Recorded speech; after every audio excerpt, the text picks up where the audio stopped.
masa studinya ya, profil lulusan, di mana kalau di D3 itu 13 SKS, kalau profesi itu 36 SKS, dan lulus berhak memperoleh ijazah, gelar, atau sebutan dan surat keterangan 2 tulisan dipublikasikan dalam jurnal ilmiah nasional dan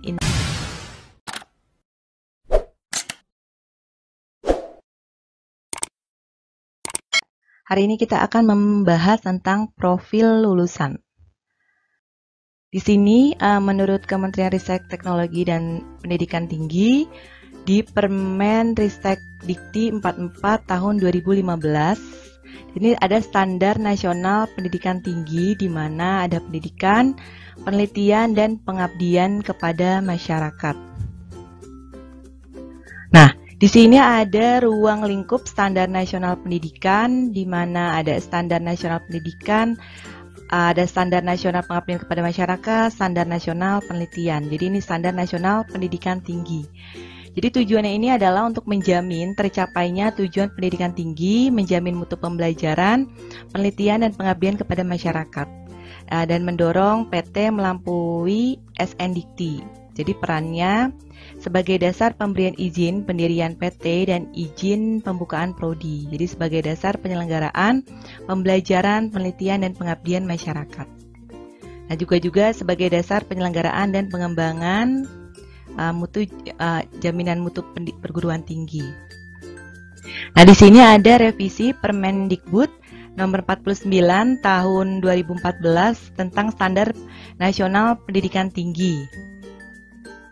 Nah, di sini ada pasal 15 ya, jadi penambahan peraturan yaitu 1 tahun akademik terdiri atas 2 semester dan perguruan tinggi dapat menyelenggarakan semester antara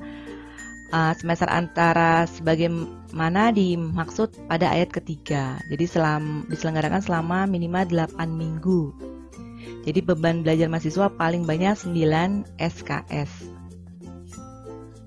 Nah, ini masa studinya ya, profil lulusan, di mana kalau di D3 itu 3-4 tahun, revisi dapat ditempuh maksimal dalam waktu 5 tahun, sedangkan D4 4-5 tahun dapat ditempuh maksimal 7 tahun akademik. Ini menurut Permendikbud nomor 49 tahun 2014. Terus profesi 1-2 tahun, magister atau magister serapan spesialis 1,5 tahun sampai 4 tahun, doktor itu paling sedikit 3 tahun, seperti itu. Nah, ini jumlah SKS, kalau profesi itu 36 SKS, kalau magister atau S2, magister terapan spesialis itu 72 SKS, sedangkan doktor atau doktor terapan itu 72 SKS. Nah, ini sertifikat kelulusan ya. Jadi ini adalah profil lulusan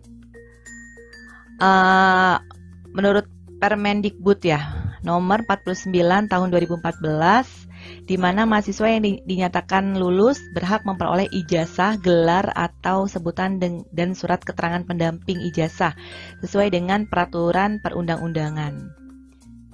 Jadi ini adalah sertifikat kelulusan.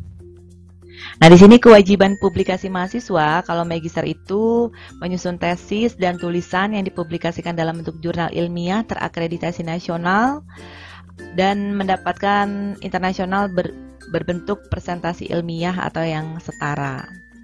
Nah, kalau doktor menyusun disertasi serta 2 tulisan dipublikasikan dalam jurnal ilmiah nasional dan internasional terindeks.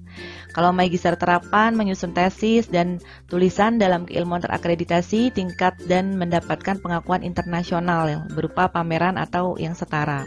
Sedangkan doktor terapan itu menyusun disertasi serta 2 tulisan tentang konsepsi ilmiah dan hasil kajian atas hasil karyanya pada jurnal ilmiah nasional dan internasional terindeks. Seperti ini juga ada versi revisinya ya.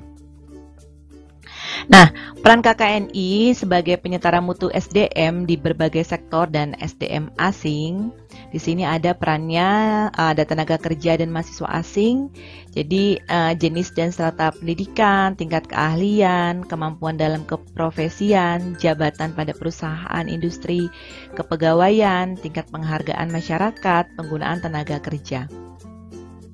Nah, di sini juga ada tahap pertama, penyusunan profil dan capaian pembelajaran, di mana ada analisis, perkembangan keilmuan dan keahlian, tugas universitas dan program studi, lalu ada analisis kebutuhan pasar dan pemangku kepentingan. Di sini masukan dari asosiasi dan stakeholder.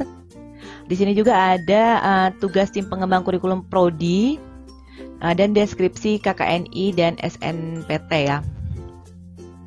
Nah, di sini juga ada profil lulusan. Jadi, profil lulusan itu adalah peran yang dapat dilakukan oleh lulusan di bidang keahlian atau bidang kerja tertentu setelah menyelesaikan program studi. Nah, di sini ada contohnya saja, misalnya program S1 psikologi, jadi konsultan SDM, manajemen SDM, konselor, fasilitator, trainer, seperti itu. Nah, di sini profil lulusan yang kita bahas adalah profil lulusan ya. Itu yang dimaksud dengan profil lulusan di sini adalah peran yang diharapkan bisa dilakukan nantinya oleh lulusan di dunia kehidupan. Jadi peran ini bisa menunjuk kepada suatu profesi, misalnya dokter, arsitek, pengacara, atau jenis pekerjaan yang khusus seperti manajer perusahaan, praktisi hukum, akademisi, atau bentuk kerja yang bisa digunakan dalam beberapa bidang yang lebih umum seperti itu ya, kayak komunikator, kreator, leader yang dicanangkan oleh program studi yang bersangkutan.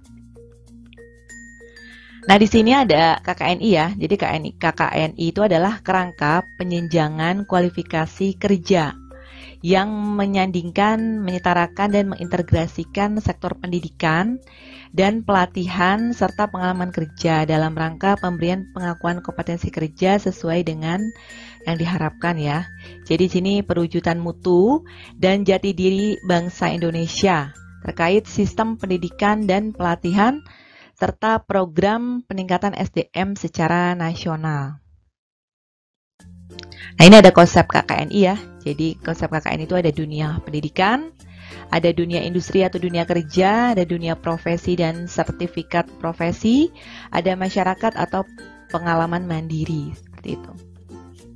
Nah, ini pencapaian level pada KKNI melalui berbagai jalur, yaitu profesi, sertifikat profesi, pendidikan, gelar akademisi, otodidak ya, pengalaman dan keahlian khusus, industri, fungsi, jabatan kerja. Nah, ini ya sarjana Indonesia, jadi alat penyetaraannya adalah KKNI, nanti AFTA 2015, dunia kerja, ASEAN, studi lanjut ke luar negeri. Nah, ini penyetaraan mutu lulusan lewat deskripsi KKNI. Jadi KKNI itu ada sikap, keterampilan umum, keterampilan khusus, pengetahuan. Jadi deskripsi level 6 ini setara dengan lulusan S1 ya. Jadi mampu berpikir logis, kritis, sistematis, dan inovatif.